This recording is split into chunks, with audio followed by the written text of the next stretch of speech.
嗨，大家好，欢迎来到我的频道，我是教徒。这次要开箱的是 Intel Core Ultra 7 265K。身为 Intel 用户，我的第一颗 CPU 是 i5-8400，逐步升级为 i5-9600K、i9-10900，到现在主力使用的 i7-12700K。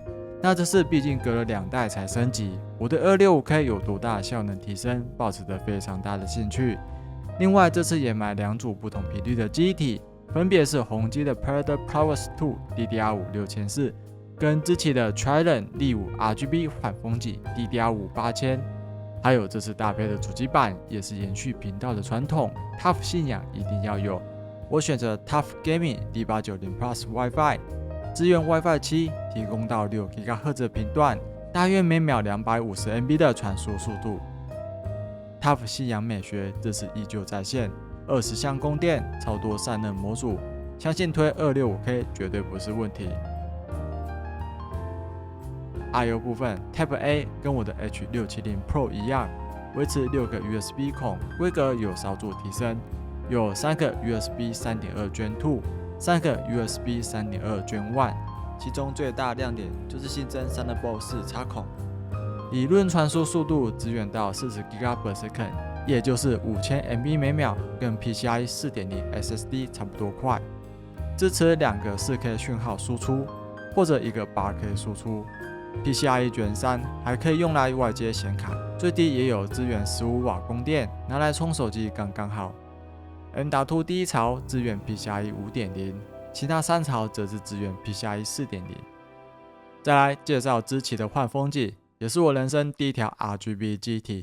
简约的外表，顶部带有导光条，8000的频率，持续是 CL40-4848-128， 1.35伏的电压，支援 Intel XMP。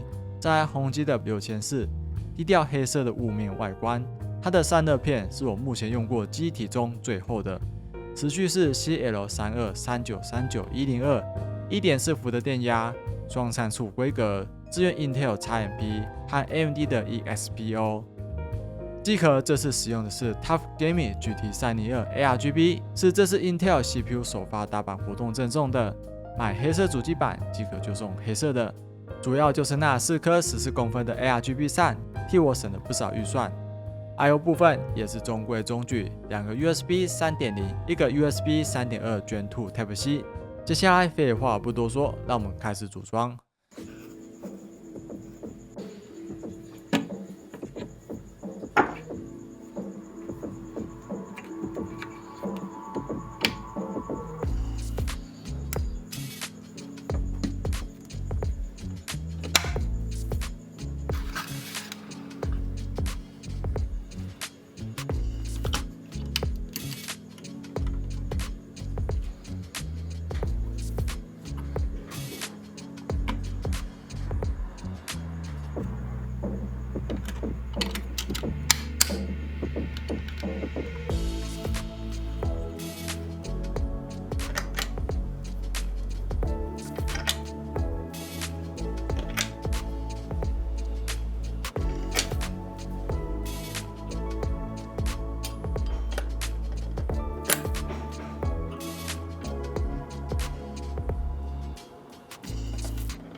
机体插宏基的6400做示范，等等会有换风机的实装画面。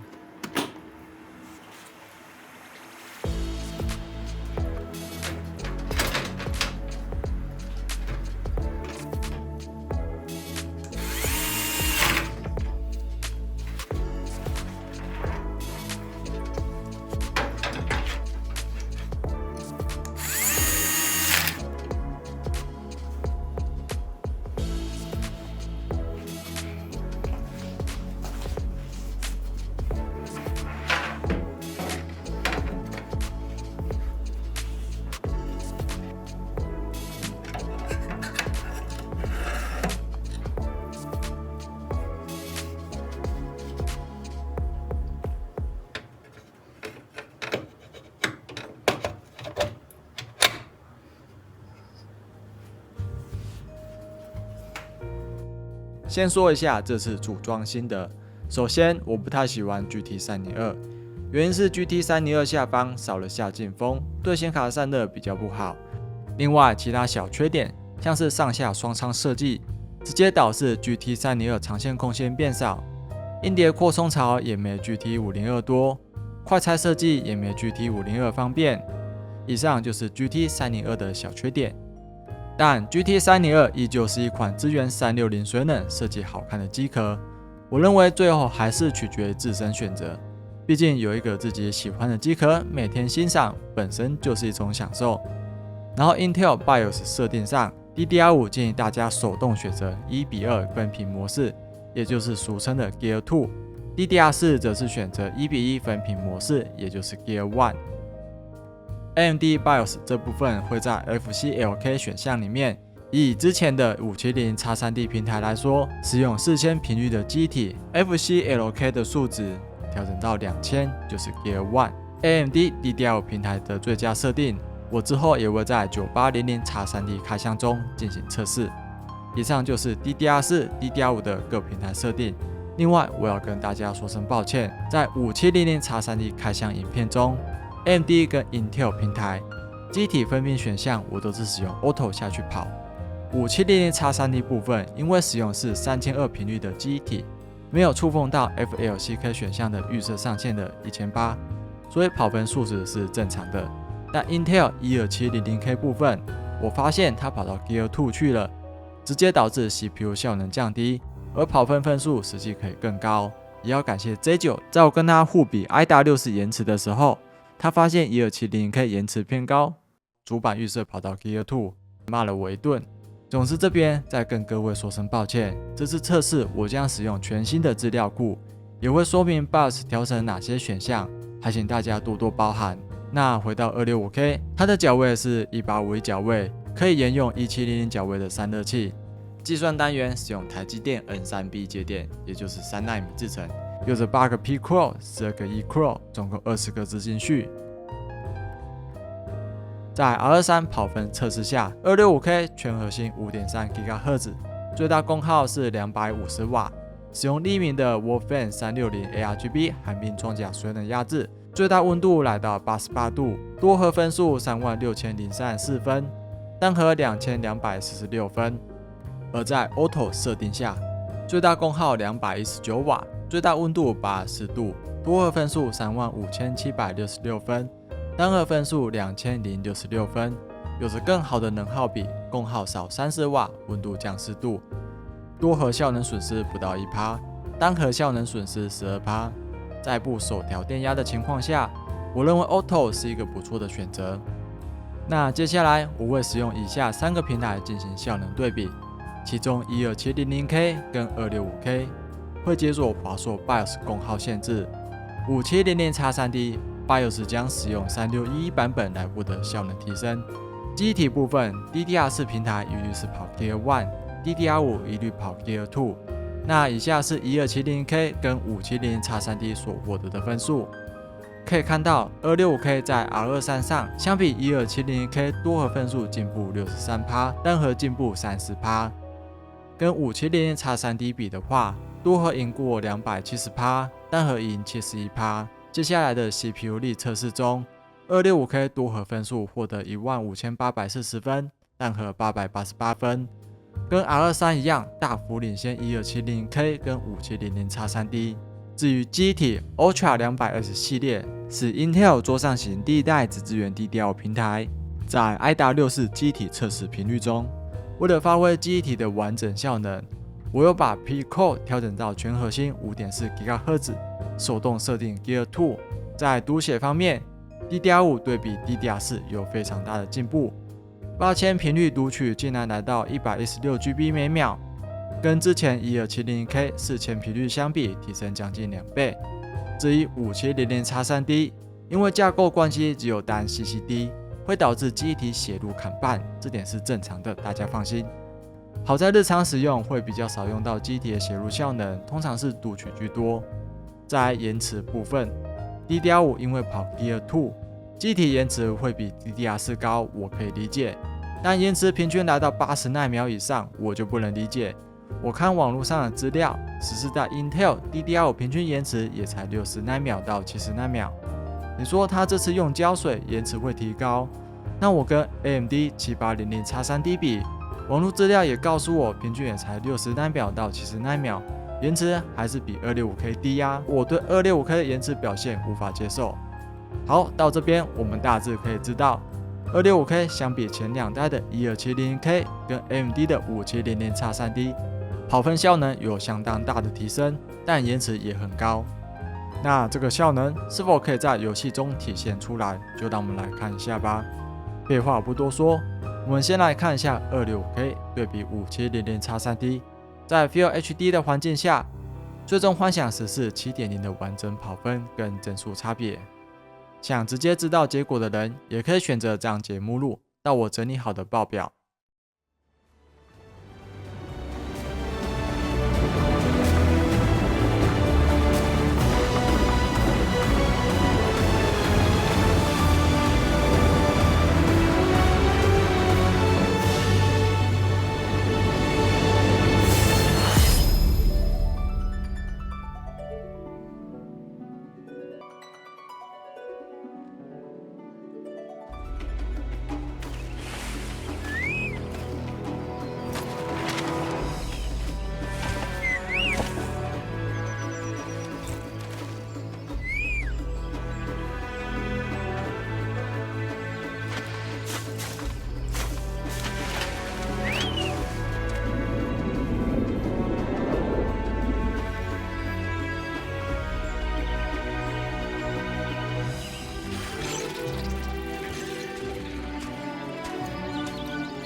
在这边我只能说非常的尴尬，13000多块的 CPU， 游戏效能竟然输京东5000块的 5700X3D， 8000的频率对比4000，输了2429分，跟差2代的 12700K 比，状况也没好到哪里去。对比4000的频率，也只赢744分。我甚至怀疑这是不是误差值，还多跑了几遍，所以我敢保证差距是存在的，但不多。接下来最终幻想15跑分，还是跟刚才一样，我会展示 265K 对比 5700X3D 完整跑分，想直接知道结果的人也可以直接到报表区。另外在跑分开始前，我要跟大家说明，跑分版本同样是 1.3 版本，画面上的差异是跑分软体 NPC 的实时动作，会导致每场状况都不太一样，也让跑分的帧数更接近游玩帧数，这点还是挺不错的。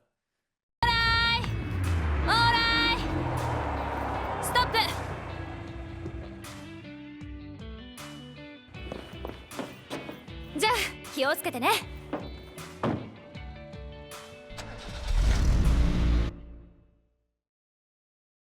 行くぞ。行こうか。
頼むな。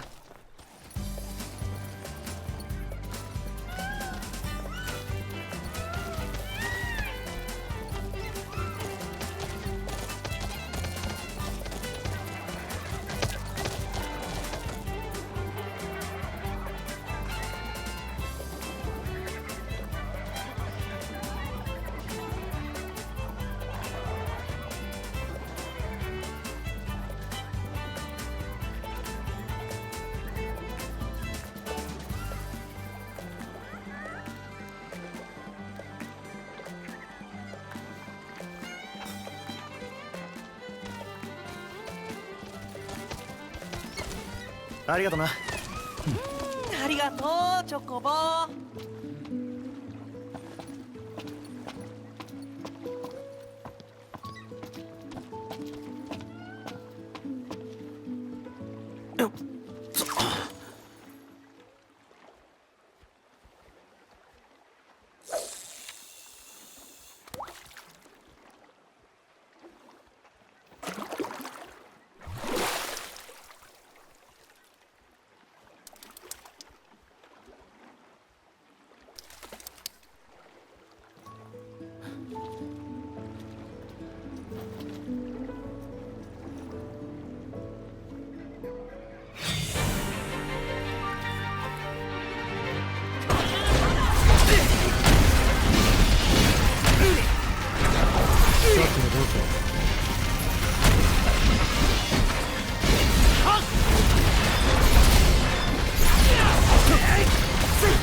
好，看看这个报表，5700X3D 还是维持领先，而 265K 跟 12700K 游戏效能正式来到了误差范围，基本上是持平状态。接下来看一下 GTA 5游戏跑分帧数表现，在 Full HD 画质普遍开高的情况，帧数维持一样，可能是我的4070显卡遇到了瓶颈，但即使如此，570X3D 还是有比较好的游戏体验。相比其他2颗 CPU 会有的莫名卡顿，5700X3D 显得更流畅一点。接下来的 CS2 受益于 265K 的良好单核表现，终于在测试中大赢 5700X3D， 平均帧数可以来到500多帧，相比 5700X3D 的300多，赢了200帧。但又有多少游戏吃中单核效能？这边我先打个问号。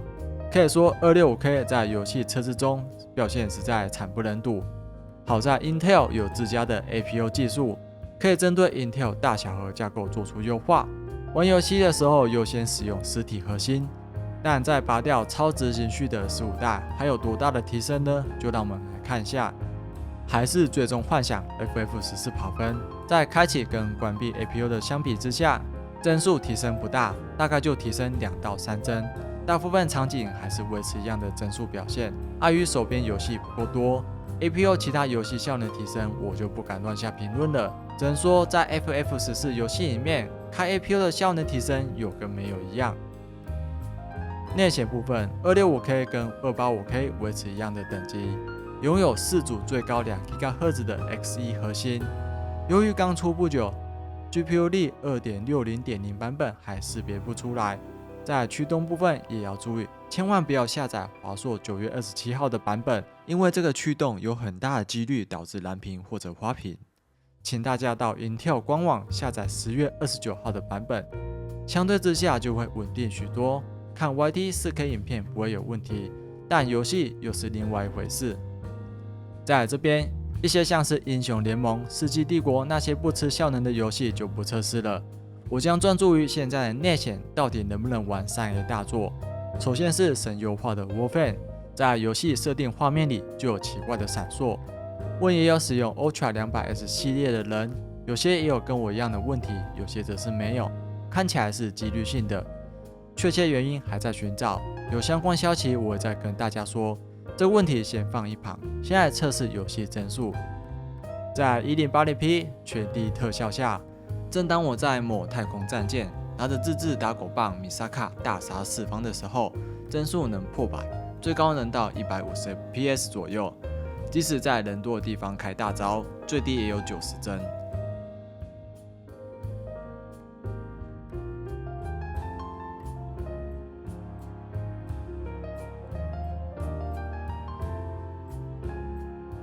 再加大压力，直上 Cyberpunk 2077。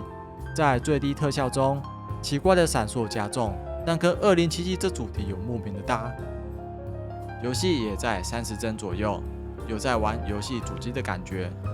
最烂也有24帧以上，给你电影般的氛围，比之前的 UHD 770感觉像是在看投影片，相比起来好很多了。Intel 最新内显确实能玩3A 游戏，但离流畅游玩还有一段距离。在内建 NPU 部分，使用 Geekbench AI 跑分跟4070做对比，经过换算，单精度跟半精度分别获得6253分跟9895分，跟4070差距非常大，大约差了4倍。所以除了跑分 ，NPU 到底能做什么事情？经过查询，我发现网络媒体也是跑分，做报表。跟前一代产品相比进步多少之类的，没有确切可以利用 NPU 的程式帮助我们获得更好的使用体验。我自己本身也有使用 Stable Diffusion， 使用 RTX 3080训练 LoRa 模型的经验。印象中光训练12张图片就要10到20分钟，甚至更久。那使用 NPU 训练岂不是要等到天荒地老？在跟公司老员工抱怨的时候，他就感叹年轻人不知足。开始讲古他以前下载一个影片要花1个晚上的时间，睡觉早上起来不就有个影片看了吗？我瞬间理解 NPU 最大的用途，这就是骗老人的噱头。目前来说，它的确没什么用。再来生产力测试，堆一个200GB 的专案输出，压力实在是太大了，会导致蓝屏。我自己私下测试，宏基跟知奇混插来到80GB， 跑原生4000%频率的情况下，是可以顺利输出的，也的确比570x3D 还快。但原生4000%的数据实在没有参考性，这边就不放上来了。总之 265K 真的是鸟得要命，游戏效能打不过5000块的570x3D， 生产性能说实在跟570x3D PR 输出时间相比，说真的只差一点而已。但如果真的要买的话，我这边有列一份菜单。在游戏部分，我认为简单买个万元主机板，搭配频率还行的记忆体是比较有 CP 值的方案。如果是专业 FPS 玩家的话，也可以考虑知奇的换风级 DDR5 8000。虽然帧数看起来差不多，但战斗中人物瞬间转向帧数会恢复非常快，高频率还是有优势的。只是我还没找到适合的测试环境，还请大家再等一下，我会继续寻找测试方法，并呈现到大家面前。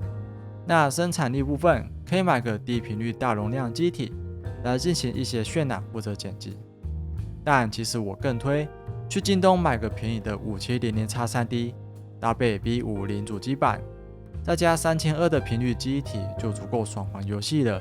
而且现在 DDR4 超便宜，3000多块就有 64GB 的机体容量，用来剪辑 1080p 影片也是轻轻松松。